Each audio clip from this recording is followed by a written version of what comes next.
एक कहानी सिर्फ माँ के लिए। रेखा सुबह से दोपहर के 2 बजे तक घर के काम में लगी थी। जैसे ही उसे फुर्सत मिली बेटी के कमरे में गई और बोली, बेटा नानी को फ़ोन मिला दे। तभी बेटी चिल्लाकर बोली, मम्मी मैं कुछ ज़रूरी काम कर रही हूँ। आपको तो कुछ काम वाम होता नहीं है, क्यों रोज़ नानी को फ़ोन मिलाकर उन्हें डिस्टर्ब करती हो। रेखा आंखों में आंसू भरकर बोली, कहाँ रोज़-रोज़ फ़ोन मिलाती हूँ। 1 महीना हो गया माँ से बात किए हुए, बीमार रहती हैं, पता नहीं कब बुलावा आ जाए। बेटी गुस्से में बोली, अब ये आंसू बहाकर क्यों मेरा दिमाग का दही कर रही हो। माँ आपसे तो बात करना ही बेकार है, और गुस्से में वहाँ से चली गई। रेखा के फ़ोन का रिचार्ज खत्म हुए 1 महीना से ज़्यादा हो गया था।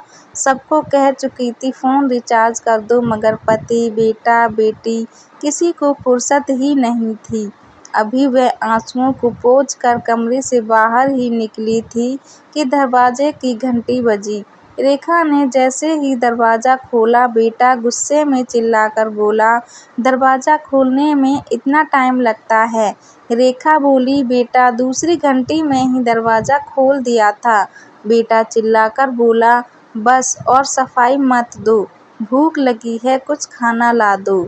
रेखा ने जल्दी से बेटे के लिए कुछ बनाया और उसके कमरे में गई तो देखा बेटा सो रहा था।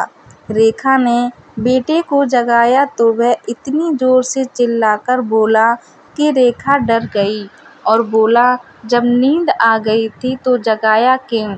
मम्मी आप में ज़रा भी कॉमन सेंस नहीं है क्या। रेखा बोली, बेटा तुम ही ने तो कहा था जोरों की भूख लगी है।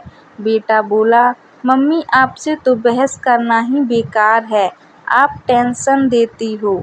बेचारी रेखा को समझ में ही नहीं आया वह कहाँ गलत है।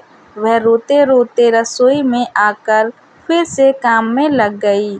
शाम को पति घर आए तो देखा रेखा प्यार से बोली, लाओ जी यह बैग मुझे दे दो, आप हाथ मुंह धो लो, मैं अभी आपकी कॉफ़ी बना देती हूँ। पति ने कहा, बॉस की तरह आदेश मत दिया करो, बच्चा नहीं हूँ मैं, इतना पता है मुझे। रेखा चुपचाप रसोई में चली गई। आंखों में आंसुओं का सैलाब उमड़ पड़ा था। वीडियो अच्छा लगा हो तो लाइक शेयर कीजिए और चैनल को सब्सक्राइब कीजिए। धन्यवाद।